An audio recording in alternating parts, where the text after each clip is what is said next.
Halo, assalamualaikum warahmatullahi wabarakatuh. Selamat pagi, selamat sejahtera bagi kita semua. Semoga kita semua diberikan kesehatan oleh Allah Subhanahu wa Ta'ala. Walaupun masih dalam keadaan pandemi, maka kita harus tetap semangat mengikuti pelajaran. Dan tidak lupa, Pak Edi selalu mengingatkan untuk selalu menerapkan protokol kesehatan yang dulu 3M sekarang 3W, yaitu pakai masker ya, wajib. Kemudian cuci tangan wajib juga.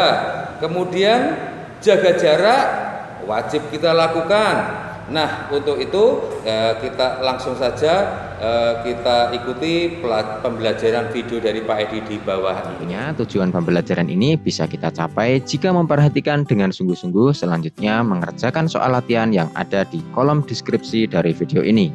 Baiklah, sebelum mulai belajar, marilah kita berdoa menurut agama dan keyakinan masing-masing. Berdoa disilahkan. Selesai. Nah, sahabat kelas 4, pada pembelajaran sebelumnya kita sudah belajar tentang fabel dan legenda. Nah, yang belum lihat videonya bisa klik di pojokan. Oke, selanjutnya amati video pembelajaran sebagai berikut. Hai teman-teman, namaku Dayu. Aku dan keluargaku berasal dari Bali. Saat ini aku tinggal di daerah Tabanan. Bagaimana kondisi lingkungan di tempat tinggalku? Ayo kita cari tahu. Nah, Tabanan itu merupakan salah satu kabupaten di Provinsi Bali. Wilayah Kabupaten Tabanan didominasi oleh pegunungan dan pantai. Selain itu, Tabanan terkenal sebagai penghasil beras dan sayuran. Mayoritas penduduknya bermata pencaharian sebagai petani. Namun, penduduk yang tinggal di pantai bermata pencaharian sebagai nelayan. Keadaan alam suatu tempat memengaruhi mata pencarian penduduknya. Yuk kita cari tahu lebih lanjut. Lingkungan mempengaruhi mata pencarian penduduk di suatu daerah. Mata pencaharian penduduk di suatu daerah berbeda dengan daerah lain. Mata pencaharian penduduk di daerah pesisir pantai berbeda dengan penduduk di daerah dataran rendah maupun di dataran tinggi.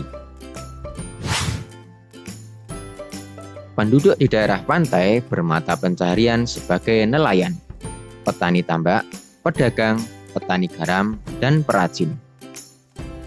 Tentunya ini menyesuaikan ya dengan kondisi alam daerah tersebut. Penduduk di daerah dataran rendah bermata pencaharian sebagai buruh, petani, pedagang, dan peternak. Hal ini menyesuaikan dengan kondisi alam. Tanaman yang tumbuh berbeda dengan tanaman yang tumbuh di dataran tinggi. Ya, sehingga petani pun tanamannya juga menyesuaikan. Misalnya padi, kemudian ada tebu, ya, kemudian ada kacang-kacangan. Ini cocok untuk ditanam di dataran rendah. Penduduk dari daerah dataran tinggi bermata pencaharian sebagai petani, peternak, pedagang, pekerja perkebunan, misalnya teh, kopi, dan cengkeh.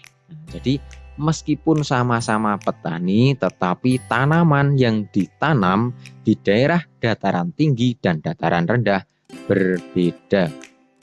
Di dataran tinggi, petani itu menanam berbagai macam sayuran seperti kol, kemudian wortel, ya, kemudian ada selada, kemudian perkebunannya ada tanaman teh, kopi, cengkeh, ada apel. Itu cocok ditanam di daerah dataran tinggi. Oke, selain itu penduduk yang tinggal di desa juga memiliki mata pencaharian yang berbeda dengan penduduk di kota. Penduduk di desa lebih banyak bermata pencaharian sebagai petani, peternak, perajin, pedagang, buruh tani, dan perkebunan. Sedangkan penduduk di kota bermata pencaharian sebagai pekerja jasa, seperti pegawai bank, konsultan, pengacara, sopir, ya. Selanjutnya bekerja juga sebagai karyawan, pedagang, dan buruh pabrik. Hal ini disebabkan karena di kota itu sebagai pusat kegiatan ya, pusat pemerintahan juga, sehingga di sana lebih banyak menyerap tenaga kerja di bidang jasa. Berbeda dengan di daerah pedesaan, banyak pekerjaan itu menghasilkan barang ya, seperti petani, ya, kemudian ada perajin, ada perkebunan itu juga menghasilkan barang. Sedangkan penduduk di kota itu lebih banyak yang menghasilkan jasa, seperti pegawai bank, konsultan, pengacara, dan sopir itu kan jasa semua. Bagaimana sahabat kelas 4? Sudah bisa membedakan ya antara pekerjaan yang ada di desa kemudian pekerjaan yang ada di kota. Yang perlu digarisbawahi, pekerjaan petani yang ada di dataran tinggi dengan petani di dataran rendah itu berbeda dalam hal tanaman yang ditanam ya. Kalau tanaman di dataran tinggi itu lebih banyak sayuran ya. Kalau di dataran rendah padi, kemudian ada jagung, kemudian ada perkebunan tebu ya. Jadi tidak semua tanaman perkebunan itu bisa ditanam di dataran rendah. Oke, selanjutnya kita bahas soal yang ada di buku siswa. Mengapa mata pencaharian penduduk berbeda sesuai lingkungan tempat tinggalnya? Ya, karena mata pencaharian penduduk itu berbeda sesuai tempat hidupnya. Hal tersebut dikarenakan kondisi lingkungan dan alamnya berbeda. Penduduk akan memanfaatkan kekayaan alam yang ada di wilayahnya tersebut. Ini jelas ya, jadi pekerjaannya itu sesuai dengan kekayaan alam yang terkandung di wilayahnya. Misalnya di pantai adanya ikan ya, otomatis mereka bekerja sebagai nelayan. Oke, pertanyaan kedua, mengapa penduduk di desa dan di kota memiliki mata pencaharian yang berbeda? Penduduk di desa dan di kota memiliki pencaharian yang berbeda karena lingkungannya sudah berbeda. Contoh, di desa lebih banyak lahan pertanian, maka dari itu mata pencahariannya merupakan seorang petani. Hasil panen seorang petani dapat dijual ke kota, sehingga mata pencaharian penduduk kota biasanya menjadi pedagang. Soal nomor 3, apa perbedaan petani di dataran rendah dan petani di daerah dataran tinggi? Ini tadi sudah Bapak jelaskan ya. Perbedaan petani di dataran rendah dan dataran tinggi adalah hasil tanaman dan hasil panennya.